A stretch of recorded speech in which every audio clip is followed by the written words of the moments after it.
Hello किसान भाइयों, नमस्कार। आप सभी का स्वागत है एक बार फिर से मेरे यूट्यूब चैनल में। दोस्तों, आप लोगों में से कई लोगों की डिमांड आ रही थी कि जो प्लांट छोटा रह गया है किन्हीं कारणों, बस कई लोगों के प्लांट छोटे रह गए हैं, तो उस पर एक वीडियो बना दीजिए। तो मैं दोस्तों बहुत दिनों से कोशिश कर रहा हूँ कि उस पर वीडियो बना दूँ, लेकिन ज़्यादा काम होने की वजह से वीडियो नहीं बना पा रहा था। तो आज भी मैं अपने खेत को सुबह सुबह ही आ गया, काम में लग गया हूँ, लेकिन मैंने सोचा कि आप लोगों की डिमांड ज़रूर पूरी की जाए और उस पर एक वीडियो बनाया जाए। तो आज वीडियो उसी पर होने वाला है।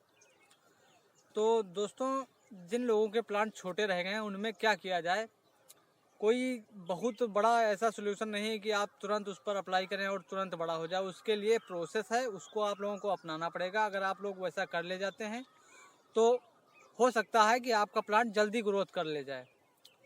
तो उसमें आपको करना क्या है, आपको स्प्रे भी करने हैं और आपको नीचे से खाद भी देनी है। तो जिन लोगों का प्लांट छोटा है उनको दोनों ओर से काम करना है और सिंचाई बराबर रूप से मेंटेन करना है। तो स्प्रे में क्या क्या देना है दोस्तों, स्प्रे में जैसा कि मैंने जाड़े से पहले आप लोगों को स्प्रे में बताया करता था कि पौधे पे कौन से स्प्रे दिए जाएं। तो जिन लोगों का प्लांट 2 फीट से छोटा है, 3 फीट से छोटा है, वो लोग पूछ रहे थे, तो उनके लिए स्प्रे में वही जो एनपीके के कई रेशियो आते हैं। जैसे एनपीके का 12-61-0 बहुत ही अच्छा रेशियो है। इसको अगर आप स्प्रे करें हर बार तब भी मान लीजिए कि सही है।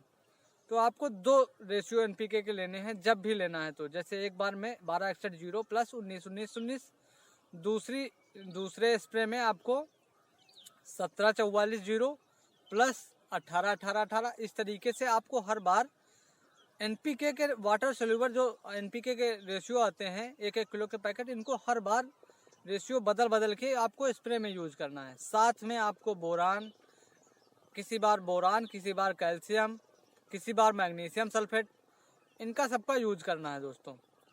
तो कितनी कितनी मात्रा में डालना है ये सब मैंने आपको पहले भी वीडियो में बता दिया है, आज भी बता दे रहा हूँ फिर से।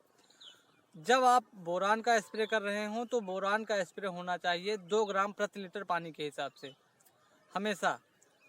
और बोरान जब आपको मैग्नीशियम स्प्रे करना हो तो मैग्नीशियम पड़ना चाहिए 5 ग्राम प्रति लीटर पानी के हिसाब से।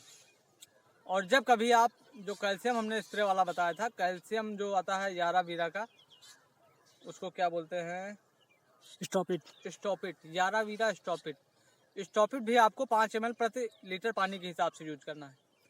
और अब बात आती है जो एनपीके के रेशियो आते हैं कई, उनको किस मात्रा में यूज करना है दोस्तों।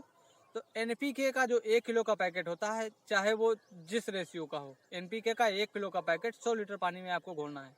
100 से 120 लीटर पानी तक आप घोल सकते हैं, बढ़िया काम करेगा। इससे ज़्यादा में अगर घोलेंगे तो आपको रिजल्ट कम अच्छा देखने को मिलेगा, क्योंकि केला की फसल है तो इसमें थोड़ा बढ़ा के यूज किया जाता है।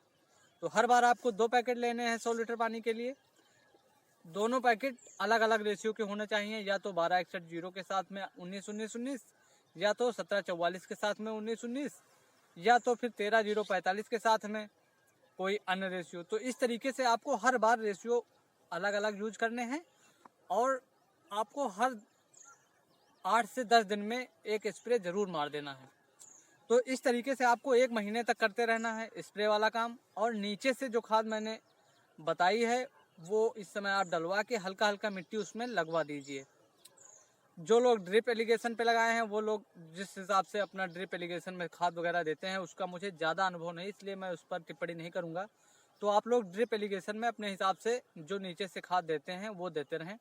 और जो लोग ड्रिप एलिगेशन पे काम नहीं करते हैं वो लोग, जैसे उनके पास एनपीके उपलब्ध है तो एनपीके 100 ग्राम प्रति प्लांट के हिसाब से, और वो सुपर फास्फेट 50 ग्राम प्रति प्लांट के हिसाब से, और पोटास 25 ग्राम प्रति प्लांट के हिसाब से, और कैल्शियम नाइट्रेट बाद में देना है। तो और सल्फर बेंटोनाइट साथ में देना था, तो सल्फर बेंटोनाइट आपको 25 ग्राम प्रति प्लांट के हिसाब से देना है। तो इतना सब आप नीचे से दे करके मिट्टी चढ़ा देंगे। जैसा कि मैंने पिछले वीडियो में सभी लोगों को बताया था, आप लोग देखे भी होंगे, अगर नहीं देखे हैं तो जाके देख लेना।